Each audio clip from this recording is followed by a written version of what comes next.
আপনার ছোট্ট একটি মন্তব্য যেটা আপনি কষ্ট করে আয়োজন করেছেন। আসলে সত্যি কথা, যে কথাটা আমরা মঞ্চেও রাজনীতিবিদদের কাছে শুনছি, বিগত 17 বছরে হুগরা ইউনিয়নে এই ধরনের বড় কোনো প্রোগ্রাম হয়নি। আমরা ইতিপূর্বে কিছুদিন আগে দেখছি নকুল কুমার বিশ্বাসকে, যেখানে নকুল কুমার বিশ্বাসকে শহরে আনা সম্ভব না, সেখানে কিন্তু চর অঞ্চলে এনে দেখিয়েছেন, এই হুগরা ইউনিয়নে কিন্তু আসছে। আমরা কিন্তু আবার আজকে দেখলাম নতুন করে যে হিরো আলম বাংলাদেশের একদম সোশ্যাল মিডিয়ায় খুব অ্যাক্টিভিটিস এবং খুব চমৎকার একজন মানুষকে আপনি আজকে নিয়ে আসছেন। এই যে প্রোগ্রামগুলো আয়োজন করছেন, এই প্রোগ্রামটা আয়োজন করে আপনার অনুভূতিটা কি এবং সমস্যা কতটুকু মনে করতেছেন এবং সফলতা কতটুকু মনে করতেছেন আপনি? ধরনের আগে নতুন কোনো বিশ্বাস আসছিল যে তো দুইটা গানের মধ্যে কিন্তু লোকজন ফাঁকা হয়েছিল। আর আমার ছোট ভাই আছে সুজিত, ওর হিসেবে আমি কিন্তু আসলে ভক্ত। আমি চাইছিলাম যে এরকম একটা অনুষ্ঠান করবো যাতে হলে দর্শকে উপভোগ করতে পারে, তা আমার সফল। আমি সফল মনে করি, যেহেতু 30,000 উপরে লোক হয়েছিল। এরকম লোক নকল কুমার বিশ্বাসে কিন্তু আরও অর্ধেক লোক হয়েছিল। আমি হিরো আলম ভাই আনার পরে দেখলেন তো আপনারা কী অবস্থা।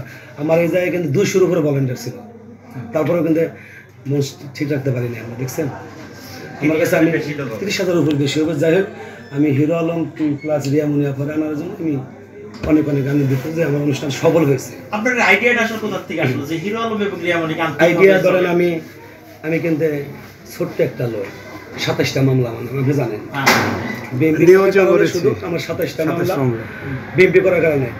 এই হুগরা ইউনিয়নের তোফা ছিল যে এই জমিটা কিন্তু তোফা, এই পাশের জমিটা সে আমার কাছে বিক্রি করছিল। সে ক্ষমতা থাকার কারণে কিন্তু আমার কাছ থেকে নিতে পারে না। তাহলে আমি কি ধরনের লোক?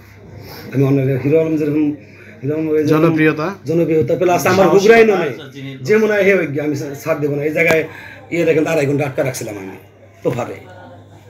আমি কেড়ে বলি না, কারণ আমি চাই যে আমি সৎভাবে ব্যবসা বাণিজ্য করে খাবো। কেউ হুমকিতে আমি ভয় পাই না। রিয়া আলম আর হচ্ছে রিয়ামণি আর হিরো আলমার সাথে তাদের সম্পর্কে একটু চরবাসীর জন্য কিছু বলেন।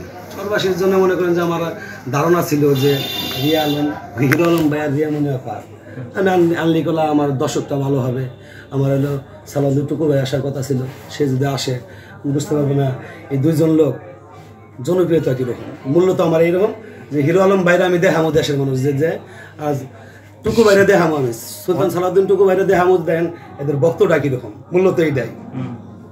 আপনার কি আগামীতে আরো কোনো এই ধরনের প্রোগ্রাম করার আরো আইডিয়া আছে কিনা? ধরেন আমার ইচ্ছা আছে যে প্রতি বছর আমি একটা অনুষ্ঠান করবো, প্লাস আমি এইভাবে না, আমি এদিক দিয়ে আমার 2টা প্লট আছে, জমি কিনা মারি ভরাট করে তারপর আমি গেট লাগিয়ে অনুষ্ঠান করবো। মানে ইনডোরে করবেন? হ্যাঁ, ভিতরে করবেন। হ্যাঁ, যেন আমি কার্ড দিব কি 2,000 লোক কাটবো অথবা 3,000 লোক কাটবো, অ্যারেঞ্জ করে চেয়ার মেয়ার দিয়ে আমি অনুষ্ঠান করবো। প্রতি বছর একটা অনুষ্ঠান করবো।